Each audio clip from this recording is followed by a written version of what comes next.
Buong karangalang inihahandog ng DZRH para sa bagong milenyo ang isa pang magandang dula mula sa panulat at direksyon ni Salvador M. Royales. May pangako ang bukas. Huwag ka nang magtapang-tapangan! Alam ko takot ka rin mamatay dahil hindi mo kayang iwan ang mga makamundo mong bisyo! Para malaman mo, palaban na ako. At ito ang simula ng paniningil ko sa mga kasalanan mo! May pangako ang bukas. Kasaysayan ng mga kaluluwang lupaypay na ang pusong hapong-hapo sa tindi ng malabis na pagdurusa. Subalit sa kabila ng lahat, huwag kalilimutang paglipas ng isang dapit hapon ay sisikat ang araw na magsisilbing tanglaw sa sinumang tinakasan na ng kawalang pag-asa. Dahil sa likod ng mga hinagpis ay may naghihintay na ligaya. Sa bawat kabiguan ay may makakamit na tagumpay. Laki pang pangarap na sa bawat himay-may ng laman ay muling mabuhay ang dugong nananalaytay sa mga ugat at unti-unting mauusal ang mainspirasyong mga katagang. May pangako ang bukas. May pangako ang bukas. Isa na namang natatanging tulang pangradyo na inyong aabangan at kalulugdan. Mag-iiwan ng mga magagandang halimbawa at aral. May pangako ang bukas.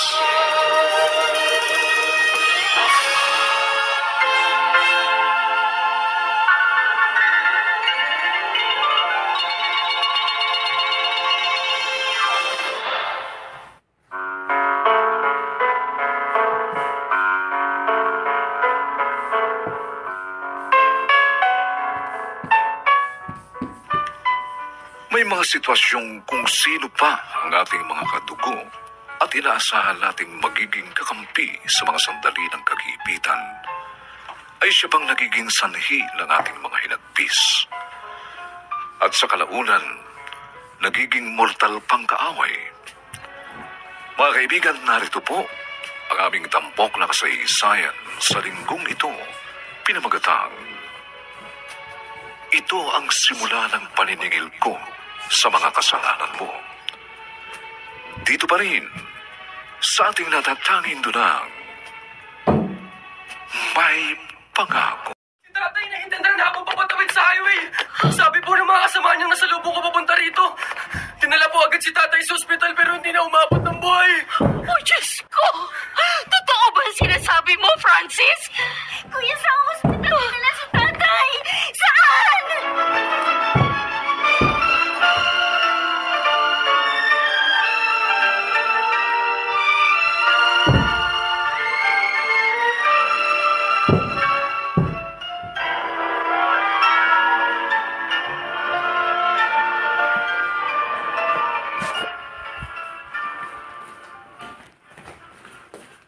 Bakit ganon? Kanina lang magkausap kami sa cellphone ng tatay niyo. Ang sabi niya, uuwi para sa bahay na lang manangalian. Masakit pa. Hindi naplakahan ng mga katrabaho ni tatay yung nakahagip sa kanya. Yung CCTV naman, hindi pala gumagana. Ibig sabihin, hindi mapapanagot yung driver na nakasagasa kay Itay, kuya. Sana makonsensya yung driver na yun. Bumalik man lang sa lugar para hanapin yung nasagasaan niya. Kahit ilang beses pa siya bumalik, hindi na niya may babalik ang buhay ng tatay ninyo. At kung alam lang niya na dahil sa kanya kapabayaan sa pagmamaneho, tinanggalan niya kayo ng karapatang magkaroon ng magandang kinabukasan. Anong balita, Amparo? Nagpakita na ba yung tao nakasagasa kay Juanito? Wala pa kahit sino na sumisilip dito sa burol, ating. Paano nyo ipalilibing ang kapatid namin? Wala pala kayo ni isang kusing na mag-iina.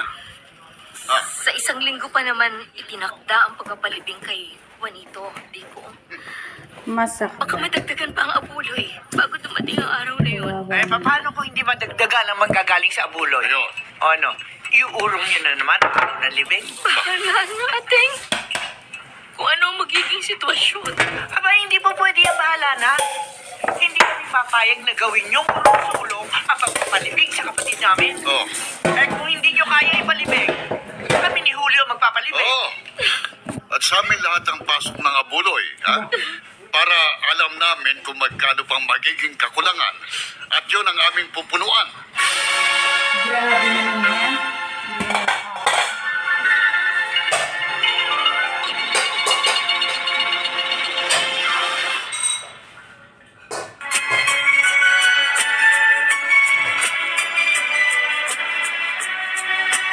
At ngayon, balikan natin ang tampok na kasaysayan. Kung hindi ako pumayag, tiyak naguguluhin nilang burol ng tatay niyo.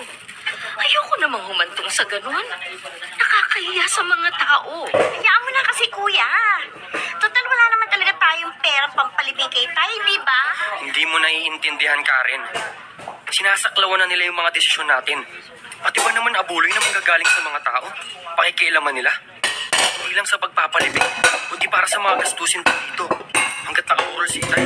Di hayaan natin sila rin ang gumastos habang nakaburol si Itay. Para na lang sa katahimikan ng kaluluwa ng tatay niyo. Paraya na lang tayo. Sumunod na lang kung anong gusto nila. Pero Inay, hindi po ibig sabihin, isinusuko na natin sa kanila ang lahat. Basta, huling pakikialam na nila to sa buhay natin. Pagkalibing kay Itay, wag na nila tayong guguluhin. Hoy, kayo! Ingatan niyo ang pagbuhat sa kabaong ng kapatid namin. Baka bumangga kung saan-saan sa mayon. Ano ba, Armida? Basagin mo na yung palayong na hawak mo. Bagal mo kumilos, eh. Kanina pa ang nakalabas yung kabaong ni Juanito, oh. Kaya, Kayo naman, Francis. Karen, ano ba hinihintay niyo? oo nga. Bakit hindi niyo pa ilabas ang nanay niyo ngalgal na ngalgal doon? Juanito, bakit mo kami iniwan ng mga anak mo? Karen, isakay mo na si Inay sa jeep na nasa likod ng carro. Asikasuhin ko pa kasi ang iba pang nasa jeep na sasakyan ng makikipaglibing.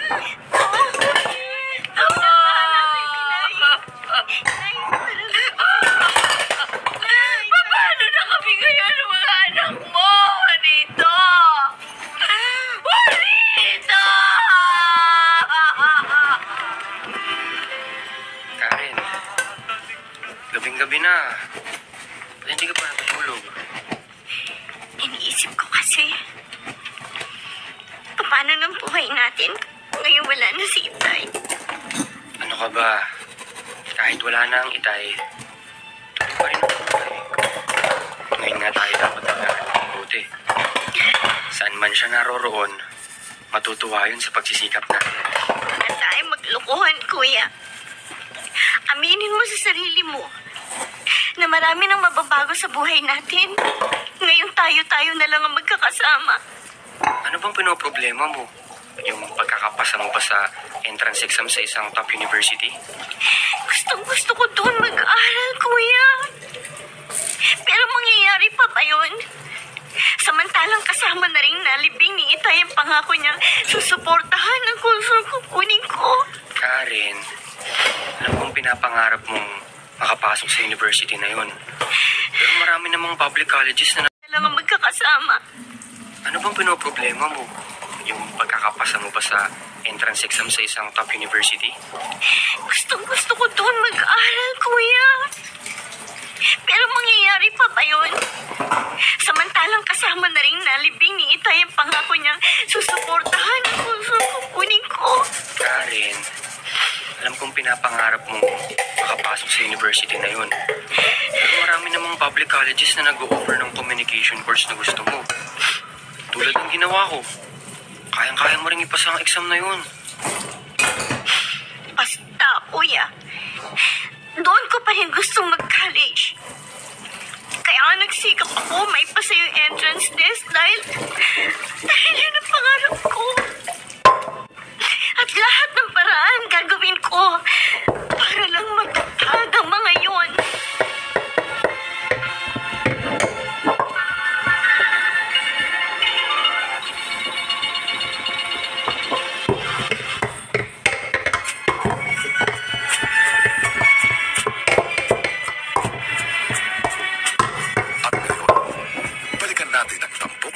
kasaysayan sa ating dulang. May pangako ang bukas.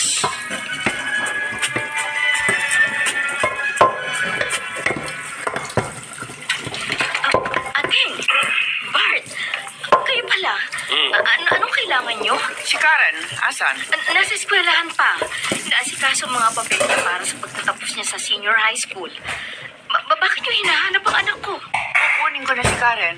Ha? Ako na magpapaaral sa kanya. Ngayong patay na si Juanito, alam ko, hindi mo na siya kayang papag-aralin pa. Tama si Armida. Ibigay mo na lang sa amin ang anak mo. Kayang-kaya namin siyang bigyan ng magandang kinabukasan. Hindi. Hindi ko ibibigay sa inyo si Karen. Ha? At kahit gumapang ako sa hirap para lang maitaguyod ang pag-aaral niya, gagawin ko. Huwag lang siyang mapunta sa puder niyo. Ay, yabang mo rin naman, Amparo, ano? Ano ba pinagmamalaki mo? Yang karinderya mong dugyot? Na kung hindi ka pa mamumulot ng mga bulok na gulay at karne sa palengke, hindi ka ba kapagtitinda? Mas marangal ang hanap buhay ko kaysa sa pagkatao ninyo, Ateng. Oh, Wala na tayong pag-uusapan pa. Kaya umalis na kayo. Hindi mangyayari ang gusto nyo. Pasensya na. Magbubukas pa ako ng karinderya ko. Ang sama pala ng tubo ng dila ng hipag mo, Armida. Ha! Amparo! Buksan mo na pito! Kundi wawasakin ko ito! Alilaan na. Hoy! Pagluan natin ng 2 oras para malambot ang tupa. Bukod sa pagiging mapanakit, siguradong may iba siyang motibo kung bakit gusto niyang kunin ng kapatid ko.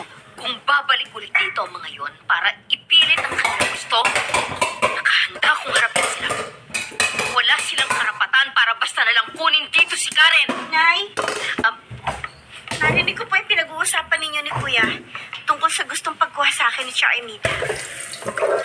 Kung ganun, alam mo nang, Sasama po ako kay Charmita, Nay. Karen, Karen, Matigas ulo mo, papahama baka ka. hindi mo alam ang sinasabi mo. Papahama ka. nangako ako sa harap ng buntod ng ama niyo na hindi tayo maghiwa-hiwalay kahit ano pa mangyari. Na magsasama-sama tayo sa hirap at ginawa. At itataguyod ko pag-aaral niyo sa abot ng aking makakaya. Nay, kailangan natin maging praktikal. Oo nga, matutustusan ninyo ang mga pangangailangan namin ni Kuya sa pag-aaral. Pero hanggang kailan yun? Matigas ulo mo, bahala ka, papahama ka Pagkoleyo. lang. Gusto kong panghawakan ang mga pangako ni Tia Armida. Buo na po ang desisyon kong tumira sa poder nila. Karen, hindi ako mapapanatag kapag nawala ka sa piling namin ng kuya mo.